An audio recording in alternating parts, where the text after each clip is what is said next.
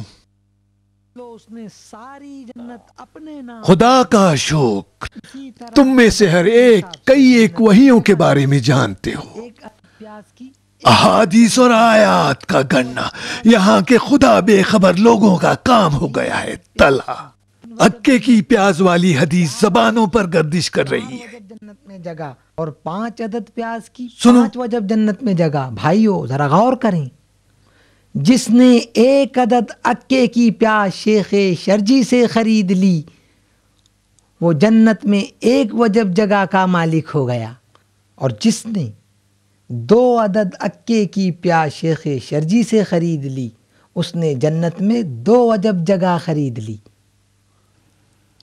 جو 3 عدد عکے کی پیاز شیخ شرجی سے خریدے گا وہ جنت میں 3 وجب جگہ کا مالک ہو جائے گا، اور جو 4 عدد عکے کی پیاز شیخ شرجی سے خریدے گا وہ 4 وجب جنت میں جگہ کا مالک ہو جائے گا۔ جو 5 عدد رسول خدا پر بہتان لگایا جا رہا ہے اور تم تماشا دیکھ رہے ہو۔ جنت میں 5 شہدائے احد سے تمہیں شرم نہیں آتی؟ اور جس نے 6 عدد عکے کی پیاز شیخ شرجی سے خریدی اس نے جنت میں 6 وجب جگہ کما لی۔ 7 پیاز کی 7 وجب جنت میں جگہ، 8 پیاز کی 8 وجب جگہ، 9 پیاز آدمی مرنے کے 9 بعد وجب ہی جگہ، آرام اور پا 10 سکتا ہے۔ پیاز کی 10 وجب جنت میں جگہ، اور شیخ محمد کی شرجی وفات کے ساری ساتھ پیاز خریدنے والے کو ابو ذر ساری بھی مر جنت گئے ہیں۔ مل جائے گی۔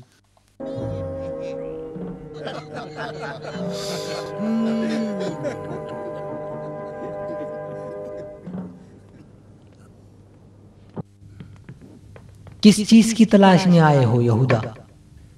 یوسف کی تلاش ہے عالم۔ جاؤ اور عزیز مصر کے محل میں تلاش کرو، یہاں مدینے میں کہاں یوسف ملنے والا؟ میں بلا وجہ نہیں آیا، مدینے کے باغات کسی یوسف ہی کی برکت سے باقی ہیں۔ میں نے یوسف کو کنویں سے پا لیا ہے۔ کنویں سے؟ ابو ذر،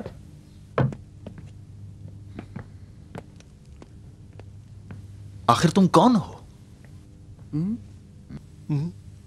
کل میں کون ہوں گا معلوم نہیں، مگر آج میں بتکدے میں ابراہیم ہوں۔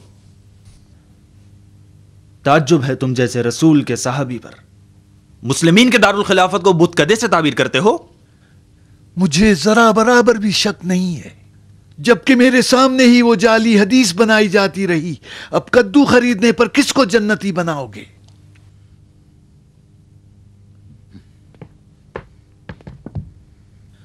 تمہاری عکے کی پیاز کا جادو والی حدیث میں نے بھی سنی ہے کہ پیغمبر نے فرمایا کہ جو عکے کی 1 عدد پیاز خریدے گا 1 وجب جنت میں جگہ پائے گا۔ میں تم سے پوچھتا ہوں مروان، جھوٹی حدیث بنانے والا، کعب کس بت کی شبیہ ہے؟ اتنا وقت نہیں ہے جو تمہاری بکواس سنے، نکل جاؤ یہاں سے، مجھے خلیفہ سے ملنا ہے۔ خلیفہ میں ہوں۔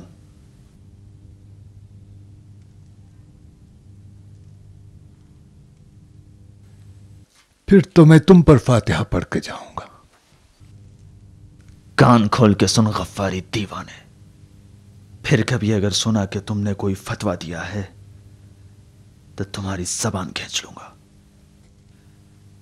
جاؤ، دفع ہو جاؤ یہاں سے۔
ابو ذر اصحاب صفہ میں سے تھے۔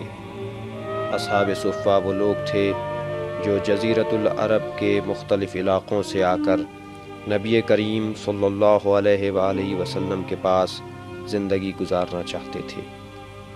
چونکہ وہ گھر بار نہیں رکھتے تھے، اس لیے مسجد کے ایک چبوترے پر جس کا نام صفہ تھا ساکن ہوئے۔ ابو ذر نے ایک خاتون صحابی سے جن کا نام بعد میں ام ذر پڑ گیا تھا شادی کی اور صفہ سے الگ رہنے لگے۔ چونکہ ابو ذر صحرا نشین تھے، اس لیے مدینے کے اطراف میں ایک بلندی پر جھونپڑی بنائی اور وہاں رہائش پذیر ہوئے۔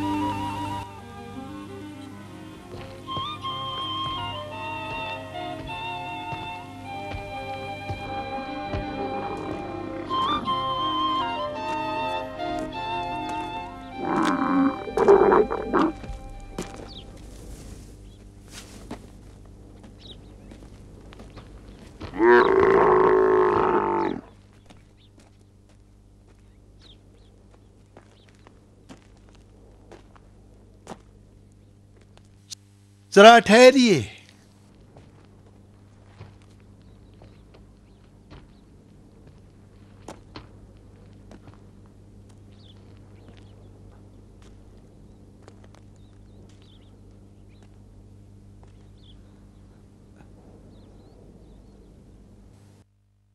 کیا آپ کے پاس سواری نہیں ہے جو اس طرح صحرا میں جا رہی ہیں؟ نہیں بھائی، ہم تو اپنا بوجھ خود ہی اٹھاتے ہیں۔ کس قبیلے سے تعلق ہے؟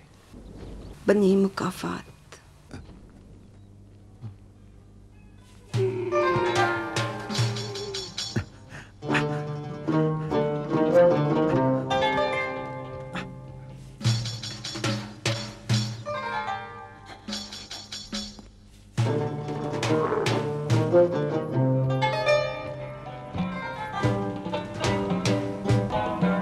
بھائی، ہم سے کیا چاہتے ہو تم؟ کچھ نہیں۔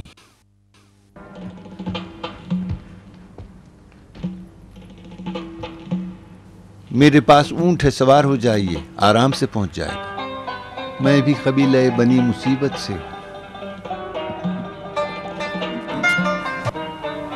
اس کا کہنا مان لو۔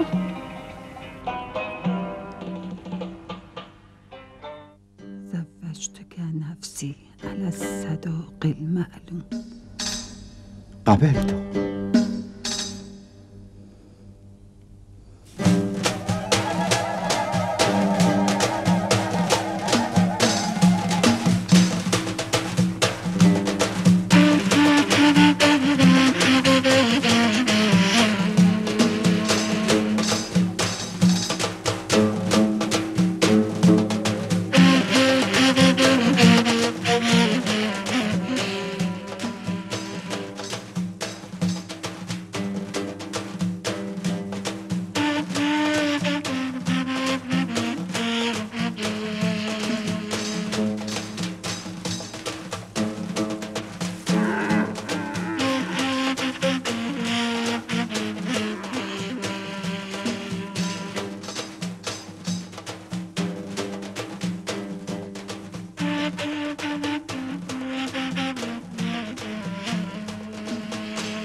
ابو ذر کی نامعلوم تقدیر تمہیں خوش آمدید کہتی ہے۔